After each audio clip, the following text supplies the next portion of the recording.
Politiko ngayon, kanino mo mahahalin tulad ang parte ng baboy na to na nakamali? Alam mo, Kaya pag kumain, tara kain, naging kultura na. Pero mas naniniwala ako na naging kultura na ng bawat Pilipino na maging mayabang.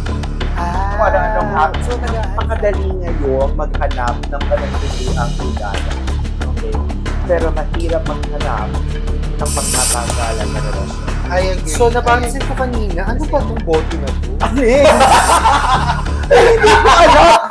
Pobreng chef! Masarap na, mayabang pa, pangmasa ang luto, pangmayaman ang asta, mata pobreng chef vlog, tikman mo ang level up. Unleash the inner mata pobre in you. At iangat ang food trip mo. Welcome sa pinakamata pobre pero mapagmahal na kusina sa buong internet. Ako si Mata Pobreng Chef at ngayong Pride Month, hindi lang masarap na ulam ang ihahain natin, kundi isang kwento ng inspirasyon, tagumpay at pagiging proud kung sino ka. Kasama natin ngayon ang isang espesyal na panauhin na hindi lang magna cum laude, educator, LET coach, cultural advocate, at may 3 master's degrees. May PhD at proud Binyanense at Lagueño. Ladies and gentlemen, let's all welcome Doc RJ! Tikman mo ang level up. Unleash the inner mata pobre in you. At iangat ang food trip mo. Mga ingredients. Hello, Doc RJ! Thank you so much. Thank you, Mata Pobreng Chef, for having me. And I am very excited na magluto with you, of course. Happy Pride po sa lahat ng mga manonood ng Mata Pobreng Chef. Well, thank you so much at pinaunlakan mo kami dito. Oh, it's my honor. Thank you for having me. Ang isang Doc RJ, pinaunlakan sa munti kong kusina. Salamat! Hindi ko nga alam pagpasok ko kung nasan ba ako, nasa kusina o nasa Encantadia. Actually, Encantadia to na nagpapretend lang na kusina. Pero ito, unang tanong. Ito ay quite historical kasi ito ang magiging unang-unang tanong sa kasaysayan ng Mata Pobreng Chef Vlog. At ikaw ang aking pilot guest. Thank Okay? you so much for having me. Yes. Una kong tanong sa'yo, kamusta ang isang Doc RJ? Kumusta? Alam mo yan ang pinakamahirap na tanong na pwedeng sagutin. Pero I'm really doing good. I'm very thankful of what's going on right now in my life. Well, I guess to answer the question, kumusta? I would say na I am doing really, really good. Well, okay. Medyo nag-aalangan ako sa tanong na kamusta ka. Kasi akala mo isa ka ng big star. Akala mo isa na itong big TV show or cooking show para tanongin ko kamusta ka. But that's good to know that you're doing good, especially nowadays, okay, mga kamata pobre, hindi ganong kadali maging okay. That's right. Some of us or some That is so people true. will just say that we are just okay just to end the conversation. That's Naniniwala ka right. ba Parang doon? communication blocker na lang siya eh. Mhm. Parang nasasagot ba talaga ang tanong na kumusta sa isang sentence? Di ba parang that's something to think about, especially nowadays. Kasi parang it's just a communication block. No? Totoo yan. Wala pinagkaiba sa pagkain. Kunyari kumakain ka, may dumaan na kaibigan mo, ang sasabihin mo, kain ka, tapos biglang kumain, anong mararamdaman mo doon, Doc RJ? Kapal naman ang mukha niya. Yan Hindi, ang totoo. kidding aside, di ba? That's actually a Filipino culture na parang iwina-welcome kasi natin lahat ng guest natin, di ba? Mhm. So, kapag may dumaan or sinong dumating bigla, kapag nasa pagkainan tayo, it's parang a way of our tradition na yayain silang kumain. At syempre, hindi naman masyado makapal ang mukha na dapat naman uupo talaga, di ba? Pero ang totoo niya, may mga taong makakapal ang mukha at handang umupo, bakit hindi mo pa tinatawag? Papakaisa na ako doon. Ngayong araw, ang lulutuin natin ay isang typical Pinoy dish. Okay? Ito ay may konting twist. This will be called... Ano nga bala tawag dito? The traditional pork or Pinoy pork steak pero lalagyan natin ng twist because there will be some sort of gulay para balance natin ang pork. Wow! Of course, sa ating cholesterol and all. Okay? And also, lalagyan natin ng spinach. And I'm pretty sure, hindi alam ng iba kung ano yung spinach. Ang alam nyo lang, water spinach. Ano ang Tagalog ng water spinach? Kangkong? Oh, okay.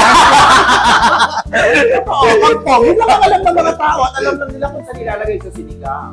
Okay? But nowadays, nakikita na natin ang spinach sa pizza, sa kung Yes. ano-ano mga potato wrap and all, or Play-Doh wrap and all, mga ganyan. Kung ano-anong spinach ang nilalagay. Pero nakakita na ba kayo ng spinach sa pork steak? Yan ang ating gagawin ngayong araw. Sa Filipino style, ang tawag dito sa mga karinderya ay bistek. Kasi 'di ba, originally steak is for beef. So, parang because of language dynamics, yung beef steak naging bistek. Pinaandaran ako. Language dynamics! Ayan, I'm so excited. I'm so excited na magluto together with Mata Pobreng Chef. Ano ang mga kakailangan nating ingredients para sa pork steak o ang tinatawag ni Doc RJ na Bistek Tagalog with a twist? Of course, meron na ako dito ni readyng marinate na baboy. Ang part ng baboy na to, mamahalin, makikita nyo, makapal, walang taba. So, Bakit walang taba? Of course! Kasi sa panahon ngayon, ang mga tao mahilig sa taba kasi mas mura ang kilo ng taba kaysa sa laman. Makikita mo, primera klase, mataba. Ay, hindi, malaman. Makapal. At hindi mukhang parang tinipid. Okay? Now, una kong tanong, dito sa Mata Pobreng Chef, bawat ingredients may itatanong tayo sa special guest natin. Okay? Minarinate ko ito ng 3 days and 2 nights. Para ka lang nag-staycation, no? So, kaya kapit na kapit ang lasa. Sa mga politiko ngayon, kanino mo mahahalin tulad ang parte ng baboy na to na nakamarinate? Hala. Talaga kailangan i-compare siya sa politiko. Mga Yes! politiko nag-i-staycation ng 3 days and 2 nights. Oo. Kay Jinggoy siguro. Bakit si Pero, Jinggoy? mahilig kasi siya mag-staycation. Kami staycation, Jinggoy, it's your third time. Walang Ito last lang. name, so hindi nyo alam kung sino Jinggoy yan. Oo, Okay? pwedeng si... Yung kapitan namin. Yes, or yung kapitbahay namin. So safe kami. Hindi nyo kami mababash. Okay? White onion. Okay? Alam natin, tayo mga Pilipino at mga nagluluto sa kusina na may dalawang klase ng sibuyas. Merong white onion at merong red onion. Pero sa putahan ito, gagamitin natin ng white onion. Ang tanong, ano ang pinagkaiba ng white onion at red onion? Kung gahalin tulad natin siya sa isang emosyon, Doc RJ. Anong emosyon? Emosyon. Ang red onion siguro ay... Para sa akin kasi yun yung medyo mga pangmahirap na onion. Ay, bakit? Oo, kasi may mga klase ng onion. Okay. May mahirap na onion, middle class na onion, at pangmayaman na onion. Ngayon ko lang nalaman na meron estado ang mga sibuyas. Meron. So yung mga red onion na maliliit, Oo. ayun yung mga pangmahirap na onion. Okay, okay. Yung mga malalaking red onion, yun yung middle class. Okay, At middle ito yung class. mga white onion, ito yung mga pangmayaman. So, nasa upper class tayo ngayon. Nasa upper class tayo Of ngayon. course, dito sa Mata Pobreng Chef, laging primera klase ang gagamitin natin. Ang onion leeks. Okay? Ano ang onion leeks? Ito yung dahon sa sibuyas. So, kung ito ang sibuyas, may dahon yan dito, yun ang tinatawag na onion leeks. Are you aware that during the Egyptian time, when Egyptian time? when Cleopatra is traveling from Egypt going to Pagsanhan, Laguna, Nagpangka ba siya? no, ang onion mix ay nagbibigay lasa. Kung mapapansin ninyo, gumamit na tayo ng white onion, binabad natin to sa toyo at kalamansi, at lalagyan pa natin ng onion leeks. Isa to, Doc RJ, sa mga pinaka-effective na pampalasa sa pagkain. Malamang sa inyo, ang mga normal na tao, alam nyo ang onion leeks kasi nilalagay yan sa lugaw. Ngayon, speaking of lugaw, sinong tao ang una mo maiisip pag narinig mo ang salitang lugaw? Ay, sabi nila si Lenny daw ay lugaw. Bakit? Dahil daw sa paraan niya ng pagkasalita. Naniniwala ka ba doon? I don't think so. Ay, ayan na. English na ako. Doc RJ. Hindi, kasi nagsimula yung concept na yon sa pag sumasagot daw siya ng interview, walang laman. Kasi ang lugaw daw ay walang laman. I beg to disagree. Lugaw is actually isa sa mga pagkain ng mga Pilipino na nagtatawid ng gutom, di ba? So, essential siya. Di ba nung pandemic nga, hindi raw essential ang lugaw. No, essential ang lugaw. And it's a staple food. It's a staple food, yes. What does it mean when we say staple? Di ba ano yun? Miss Stapler. Pero totoo naman, okay, especially during the pandemic, ang lugaw ang isa sa mga pinakamabilis na ihain at makakapagpatawid gutom. At alam na alam natin sa panahon ngayon na tag-ulan, masarap maglugaw. True. Okay? And yes, I agree na ang lugaw masyado nang nakonekta kay Madam Leni Robredo. Okay? But that doesn't mean na yung taong yon ay less of a person just because of the word lugaw. Because hindi natin alam na ang lugaw ay nahanap-hanap ng bawat Pilipino dito sa ating bahay. That's true. At ang sunod na ingredients mo ay, ano ba yan? Ito, hindi kayo familiar dito. Kasi pang mayaman to. This is what you call shiitake mushroom. Did I pronounce it right? You Shiitake. did pronounce it right. Bakit kailangan lagyan ng shiitake mushroom ang iyong bistek Tagalog? Okay. Yes. Shiitake mushroom, meron tong umami or natural umami flavor, nakakapagpadagdag, dinamnam sa ating dish. Ayoko kasi naglalagay ng mga preservative or alternative na pampalasa. Masyadong minamadali natin yun. So, hindi to canned. Ikaw mismo ang ano niyan. Hindi to canned. May mabibili kayong mga shiitake mushrooms na Tapos dry. ibinabad mo Tapos siya. ibababad mo ng 3 days, 2 nights din, kasabay nito. Okay. Kaya siya kakapal at Okay. lalambot. Pero masarap siya, promise. Okay? And of course, the star of this dish, hindi pork, pero yung gulay, ang ating spinach. Okay? This is sponsored by Emmeline's Farm. Alright? Emmeline's Farm is located in Silang, Cavite. So, lahat yon. Thank you, Emily. Yes! Ayan. Baka naman padala ka kami ng spinach. Thank you. Super fresh in all fairness. Yeah. Kasi ang spinach, lumalagkit yan. Oh. Nagiging parang madulas. At speaking of malagkit or lagkit, okay, yung word na yun, Doc RJ, lagkit. Ano ang unang papasok sa iyong isip? Malagkit. Siguro ang delicacies ng Binyan. Oh, ano ang meron sa Yes. binyan? Ang Binyan ay sikat sa mga malalagkit na delicacies. Okay. Such as yung mga putong puti, kutsinta, sapin-sapin. Yan ay mga normal na mga delicacies na ibinebenta rin sa Binyan. So guys, bukod sa Puto Binyan at papadayo kayo dito sa amin sa Binyan, must try ang aming mga delicacies na malalagkit. Tama. Pero ina-expect ko na may iba sa inyo na nag-iisip pag narinig ang salitang malagkit or lagkit, ano ang unang pumapasok sa isip nyo? Comment down below. Pero ako, sa totoo lang, kung ako ang tatanungin, tanungin mo ako. Tanungin kita, Doc RJ, go. ano ang una mong naiisip sa salitang malagkit? May buzzer. Batok ng kaibigan ko. Prito muna natin ang ating baboy. Ang ating mamahaling baboy. Mamahalin, oo, hindi lang basta-basta baboy yan. Gamit itong bagong-bagong multi-function induction cooker. Ayan. Ayan, Lagay ka rin. tumatalamsik siya. In all fairness sa baboy ha, talagang very thick ang pagkakakat. No, generous ang pagkakakat. That's true. At saka parang yung toyong ginamit mo, galing sa Switzerland. Ito yung ginamit ko galing sa ulo ng tsahin ko. Okay. Ayan.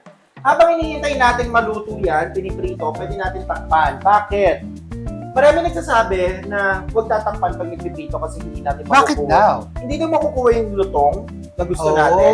Pero sa dish kasi na to, hindi naman natin to palulutungin. Okay? It's more of kaya natin piniprito kasi nilalock in natin yung pinagbabaran or yung na-marinate dun sa karne. So para ma-absorb niya lalo? Yes. Wow. So, ang tagal na natin siya marinate, na-lock in na siya doon. Once na pinirito natin, doon na lang siya sa loob to make it tender at mas malinamnam, mas masarap. Okay? So, now, habang hinihintay natin itong maluto, Doc RJ, kamusta ang iyong puso?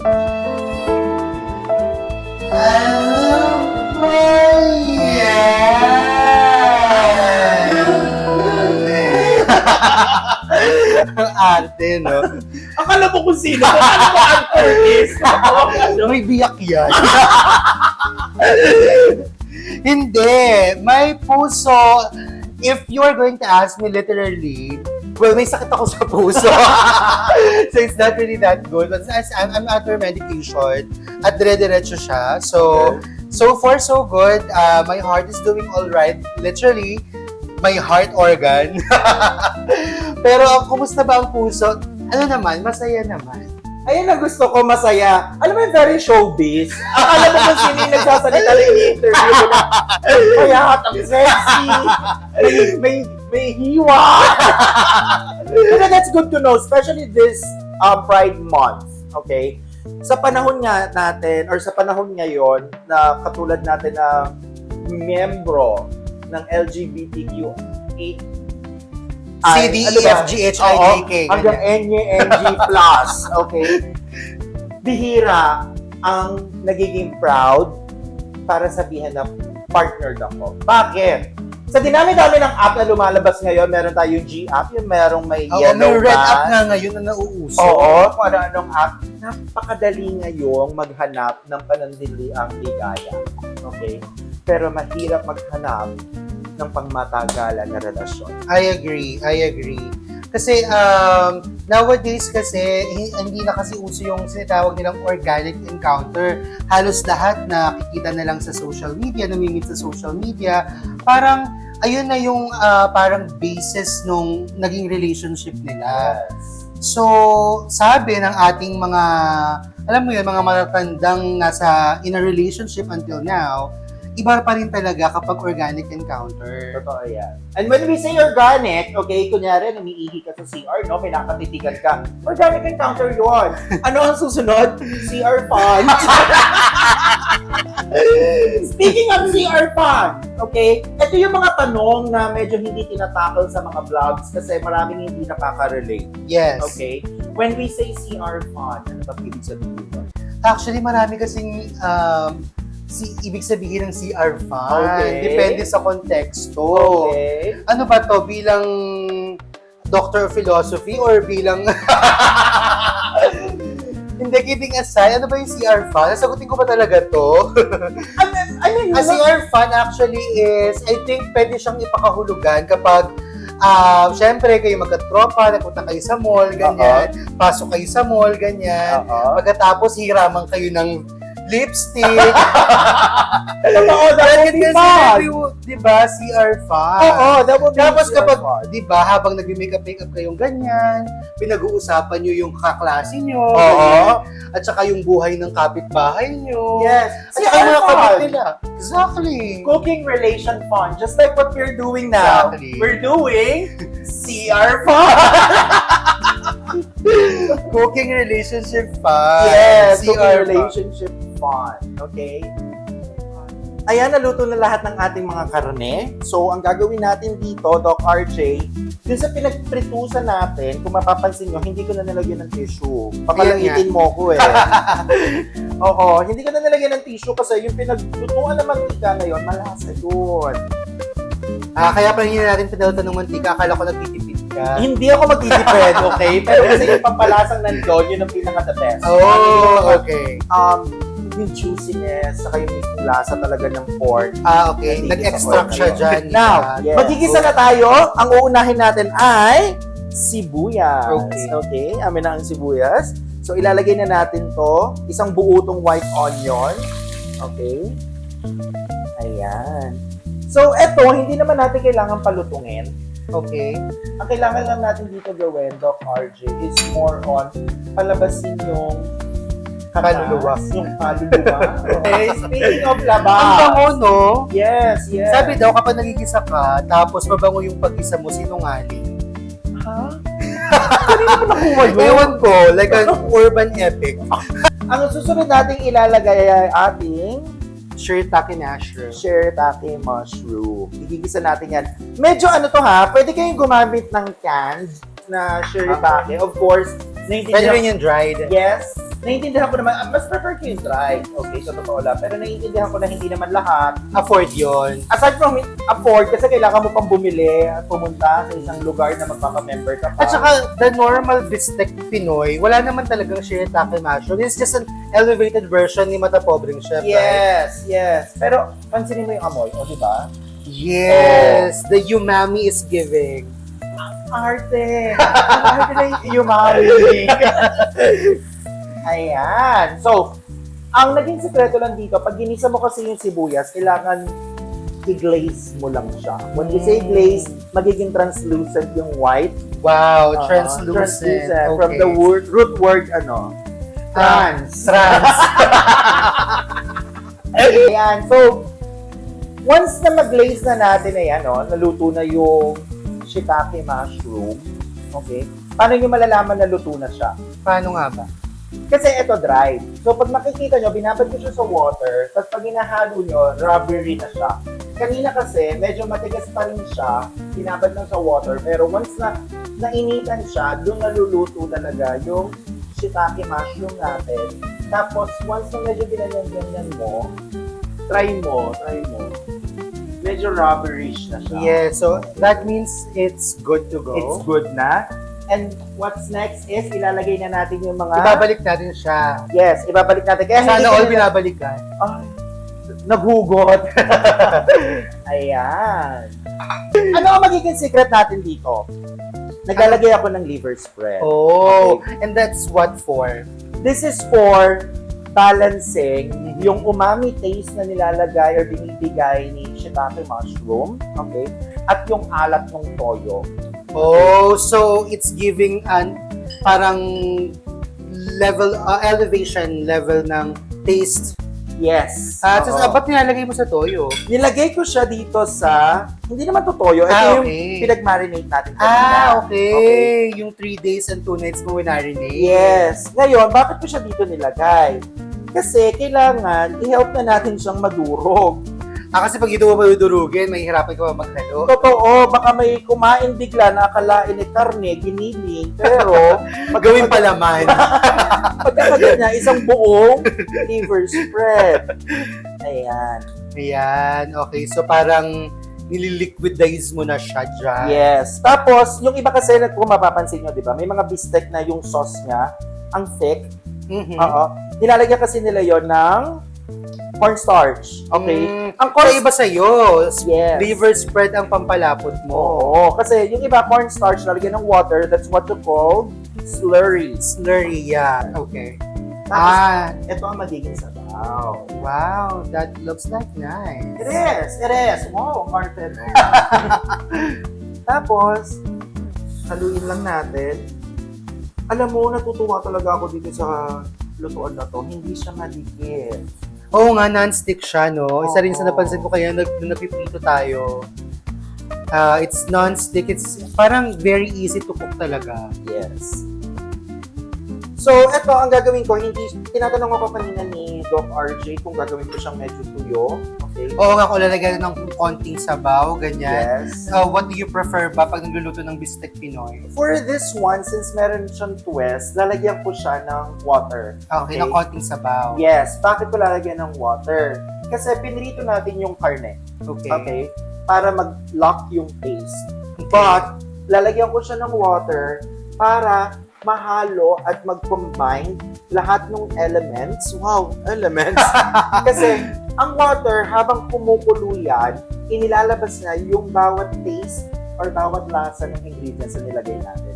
Hindi lang siya basta-basta pangpalabnaw or what. Okay? Ba't tawag sa rice mo? Shirataki. Shirataki rice. Ayan, lalagyan natin ng 1 cup ng water. Shirataki rice. Ang bahaw niya, di ba? 1 cup of water. Ayan. Yes. So, hintay lang natin yung mag-simmer. Pero bago siya kumulo, ilalagay na natin yung spinach. Oh, okay. Yes. Hindi mo na kailangan haluin. Hayaan nyo lang siya sa ibabaw. At ilalagay din natin yung ating onion flakes. Okay. Naghiwa ako dito ng mahabang onion flakes for plating mamaya. Okay.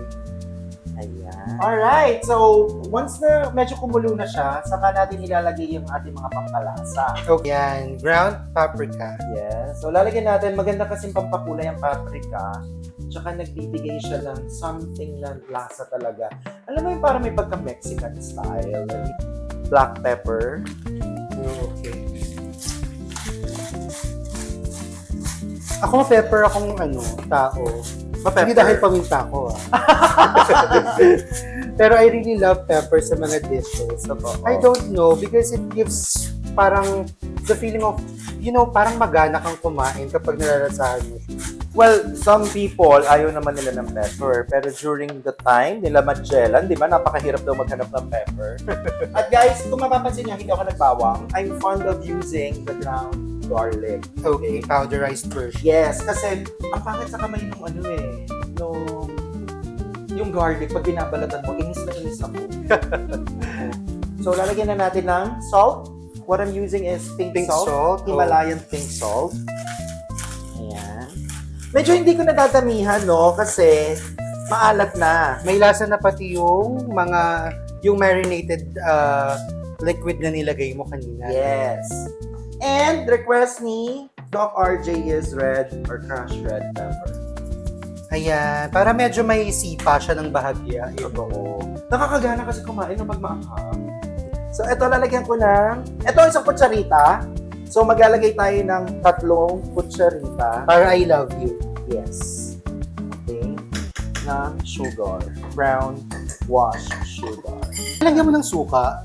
Yung iba nilalagyan nila ng suka because para raw, alam mo yun, yung hindi mapanis ka. Well, para yun sa mga taong masyadong madamot.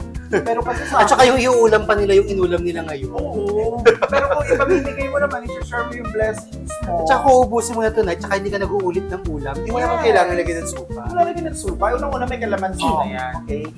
Sure. So, yan. O kaya yung mga manonood natin sa Mata Pobreng Chef vlog, kapag medyo mahina ang loob nyo, scroll down. Totoo. Scroll up, ganyan. Actually, Hindi para sa inyo ang ang vlog na to. Alam mo, meron akong isang tanong sa'yo. go.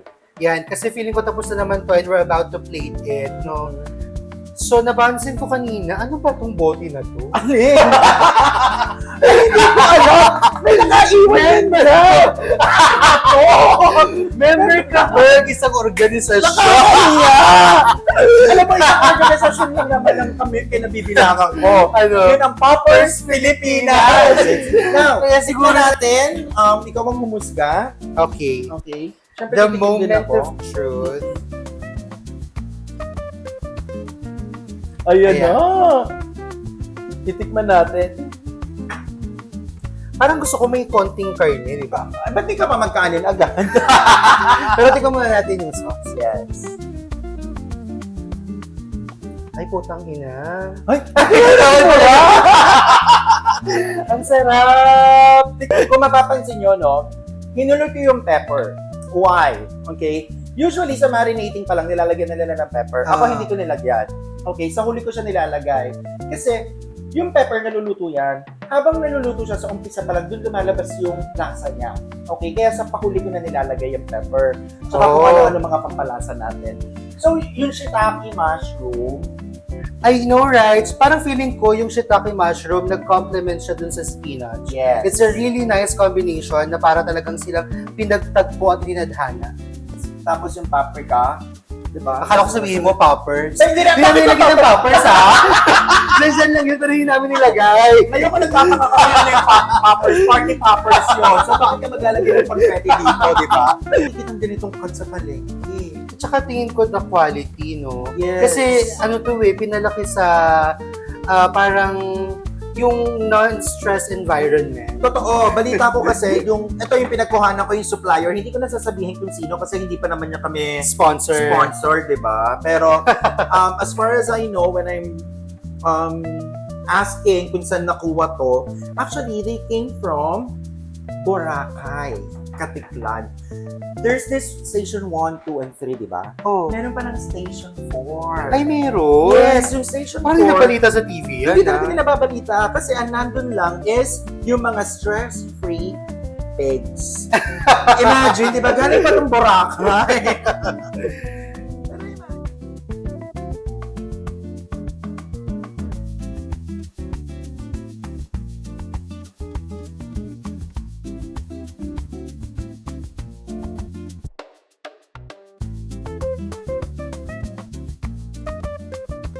Ikaw basta-basta cooking show, dito mayabang na may halong biro. Kapag nakita mo ang mga putahe, mapapasabi ka ng sana all palagi. Mata pobreng chef vlog! Masarap na, mayabang pa, pangmasa ang luto, pangmayaman ang asta. Mata pobreng chef vlog, tikman mo ang level up. Unleash the inner mata pobre in you. At iangat ang food trip mo. Mga ingredients na social tingnan, pero may paraan para mapagkasya yan.